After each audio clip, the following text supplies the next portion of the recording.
Okay, we're back looking at our cherry tree. So, as of right now, we've got our tree moving back and forth, dropping cherries, and our basket following our mouse, which is a good thing. Now, what would be better if we had the basket able to catch cherries? That would be kind of a good thing. So, we had basket behavior, and it's moving left and right, which is a good thing. But now, so what happens? We want the basket to be able to collide with things. Specifically, we want it to be able to collide with cherries. So let's create a collision. On collision, enter. 2D. Sorry, making that terrible noise. And these should be capital 2D. Sorry, again. Okay, capital 2D. So when we collide, we can, let's see, we want to look at what we're colliding with. So collision and the game object, collision game object dot tag. We have that convenient tag already set up, equals cherry. Right? Is that where the tag was? Let's double check. Right? We'll come over here, click on cherry, open the prefab. It is lowercase cherry. Gotta be more consistent with myself, with my brain. Okay, so lowercase cherry. If we have collided with a cherry, we want to what? We want to, I don't know, what do we want to do? We want to increase the score. And, well, let's just destroy the cherry for now. Destroy collision dot game object. Okay. So now, yeah, that's something more basic. That's pretty good. Let's save that. And I hit play. Now you'll notice my highlighting in IntelliSense. Oh, nothing's happening. Darn it. Darn it, I thought it was so close. Why isn't that working? And of course that's not working because, once again, we have to have a collider. So let's add a component, and we're going to add physics 2D, and we're going to add a 2D box collider to our basket. All right. And if we looked at the box collider and said edit the collider, the good news is it just knew how big that was and just went ahead and created a box collider around that. Now, in this case, we don't have any rigid body 2D stuff attached to it, which is okay because the other object, the the cherry does have a physics rigid body to it. So all we needed here was the collider. So now you'll see I am basically catching cherries. Boom, boom, boom. Great. And I missed cherry, and I missed a cherry, and I missed a cherry. Okay, so that's a good question. So when I miss a cherry, I wanted to actually have like multiple lives and a stack of these or something like that. So I'm going to go ahead. I'm going to make this a prefab now that I have some basic functionality associated with it. Right? Or, well, let's think for a second. Maybe next, let's start adding some scoring in.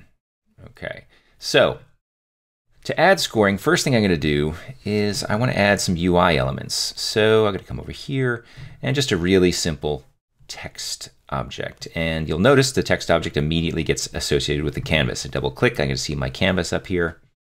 And I'm going to zoom in on this text object. Here's my text object. Maybe I'll move it around just a little bit. And I'm going to make it pretty big. I'm going to make it 24. So changing the font size. And I'm going to make it 0. All right, so maybe even bigger than 24. How about, no, 24 is pretty good. Looks pretty good there. And I'll right justify it. Maybe I'll change where it is. Let's see, the whole canvas text. Let's move it over here. Right there. All right, so now I have some way of seeing the text. That's going to be my score. Now the question is, how do I get my score in there? Now, I might be tempted to put scoring in the basket because the basket has to collide with the cherry to increase the score, but I know I want to have multiple baskets, so that would get confusing if I had lots of things going on in there. But now, what do I have only one of? I only have one tree. I could put some score logic in there, but the problem with that is maybe at some point I want multiple trees. So I don't want to do that. Now, the boundaries, I am only going to have one set of screen boundaries because that's all. So I'm going to, inside of my boundary behavior script, I'm going to put my scoring in there. Okay? So let's have a score. So we'll say public int score. And what happens? We want to have something that is void increment score. Increment score. Right? And this should be, to be proper, we're going to say increment score and add a body to that. And we will say score plus equals 100. We're going to be generous. Every time you score, you're going to get 100 points. All right. I like my things to be like that. Okay. So the question is, how do we update the score on the screen, though? And this gets where we get a little fancy. Now, let's call this text over here something that so we can recognize. So we'll call it score output. That's some weird capitalization. Score output. All right. So score output. That's where we're going to put the score output. So let's go back to bounds and our boundary behavior and say, now game object dot find to find that thing.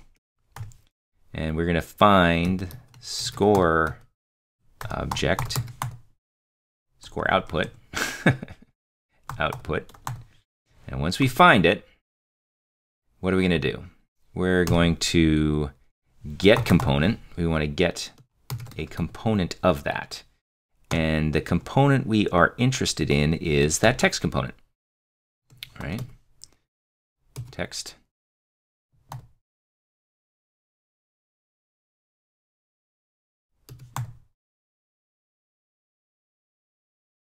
Or it's just plain old text. Texture, text generator, get component.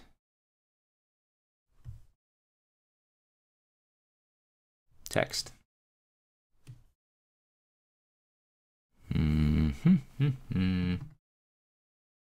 Let me refer to my notes. What did I do wrong? I'm always like slightly thinking I'm doing something wrong. Never trust myself here. No, that's just my capitalization. Text. Score output. Dot. No, that's not right still. Game object dot find score output. Get component. What did I do wrong here? Game object dot find score output. Oh, pfft. Score output. Get component.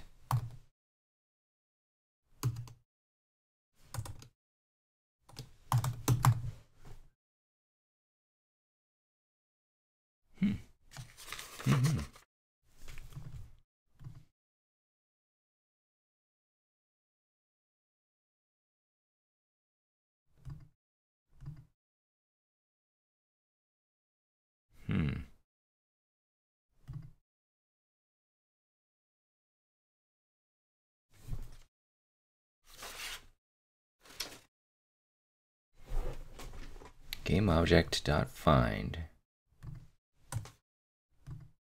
score output.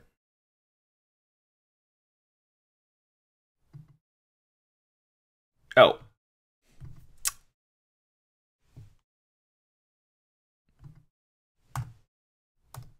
that right? I know why. Using Unity UI, Unity Engine UI. It didn't know about that. It doesn't know about the user in it. Yeah. Now notice, boom, everything's working great. All right. That was silly me. Silly me. All right. So we are going to now say score to string. And it will take that score.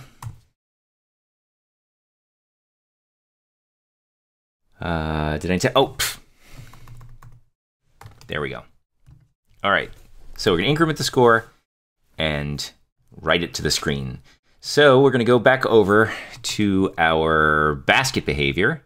And remember, we're going to call increment score now. Now, how do we actually call that from our other basket behavior? So let's go to basket behavior on collision. And we're going to say we collided with a cherry. So let's make this, give it a body here. And there. And we will say what? We want to game object. Which one? Game object bounds. So we want to say game object dot find bounds dot get component. And the component of the bounds is what? The boundary behavior. We want to get the boundary behavior. And we want to call, where is it now? Come on, come on, increment. No.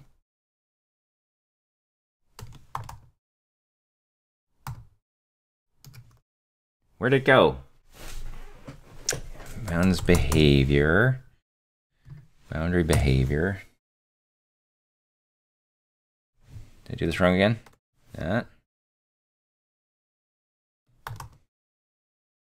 Why don't I see it? Let's see. Well, maybe I didn't save it. And maybe I didn't declare it public. That would help. Okay. Come back over to basket behavior. Increment score, there it is. Perfect. Perfect. So let's call increment score. Done. All right. Back to our game. Hit play. Go. And we drop a cherry. Okay, our score is moving up. Awesome. Awesome, awesome, awesome. So next, let's tackle the fact that we only have one basket. We want 3 baskets. So we will go here, and we're going to turn this basket into a prefab. That's the thing to do. We'll come over here, drag it on here, and we now have a basket prefab. We'll get rid of the original basket, remove that from the scene, delete. Okay. So now, the bounds, that's the one that's kind of controlling the show at this point. Again, baskets are not related to the tree, but the world, our world boundaries. So let's, in boundary behavior, in our startup, we are going to manage our baskets in there. I think that's the right thing to do. Okay? So, we are going to crack our knuckles. We want to keep track of baskets. So we will create a list of baskets. Private list. And it's a list of game objects at this point. Game object. And it will be called basket list. Listy? No, basket list. Okay. Now let's create some baskets, shall we? So we will say basket list equals new, and it's a new list of baskets. How do we want to say that? Well, it's actually just a new list of game objects. What am I getting ahead of myself? It's a new list of game objects. Boom. Done. So we have a list now. And we want to create a couple of them. So let's do a quick for loop here. For int I equals 0. Whoops. Getting ahead of myself. For int I equals 0, I less than 3, I plus plus, and we're going to do some stuff in there. All right, so we will say game object. That's what we want to build. And we want to call, let's see, well, now game object suggested name. Why isn't that game object? There, game object, basket. We're going to declare a basket to be a game object equals instantiate. Just like our cherries, we're going to instantiate game objects here. Game object. And in this case, we're going to be calling basket prefabs. That's some crazy capitalization. Basket prefab. There we go. All right. So we don't know about basket prefabs yet. So just like the other one, we need to create this public game object basket prefab. Okay, so now we know about that. We can declare them. So we're going to create 3 of them. But we don't want them to all be on top of each other. So how are we going to figure that out? Well, first off, let's grab vector 3, which is going to be the position of that thing we just created, basket dot transform dot position. Okay. Pos equals that. And where would it be appropriate to put these baskets? Well, it'd be appropriate to start at the bottom of the screen, I suppose. So how do we get the bottom position of the screen? Well, You know what? The bottom edge of the screen, if we think about it, we're in the boundary behavior. That's the bottom. We put that to the bottom for a good reason. So why don't we do this? Why don't we just say pos equals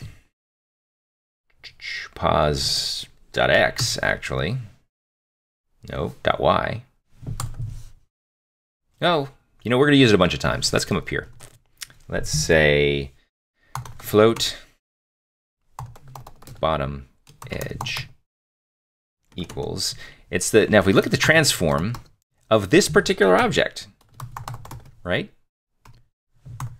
That's the bottom of the screen because we set that up as the bottom edge. That's the floor, that's the ground. Okay, so it makes sense to start there.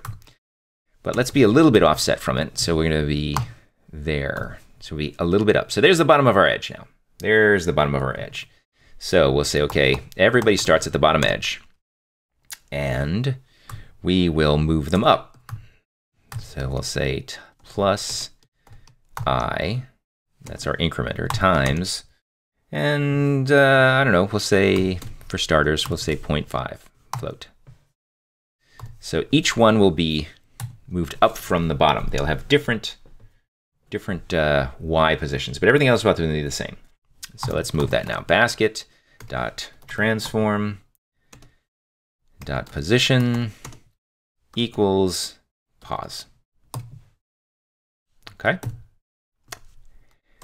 So now let's add, go ahead. We have the basket. We have it where we want us. We had this basket list set up to store it in. So let's store it in the basket list now. Basket list. Basket list dot add. We already know how to use baskets, right? Or and not how to use baskets. How to use lists. Basket. There. All right. So we should have 3 baskets. We have our loop. We loop through it 3 times. We start at the bottom edge of the screen. And we move it up from the bottom. We add them to the list so we can keep track of them. Save that. Come over here. Hit play. Cross our fingers. Pause. The variable basket prefab of profound boundary has not been assigned. Sorry for my weird voice there. What did we do? What did we do? Why didn't it work? Well, folks, here it is. Obviously, we didn't add the basket prefab over there. So, take the basket prefab, let the boundary behavior know how to make baskets. And let's do that again. Okay, now it knows. Don't pause. Hit play. Go.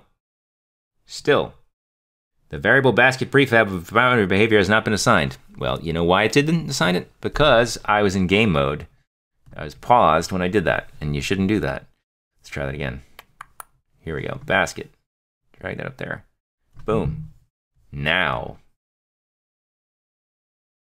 There we go. Look, 3 baskets at the right position and everything. So we're catching. We are catching, but nothing happens if we miss, other than that the the cherries get destroyed. Maybe we'll come back to that one in the next installation.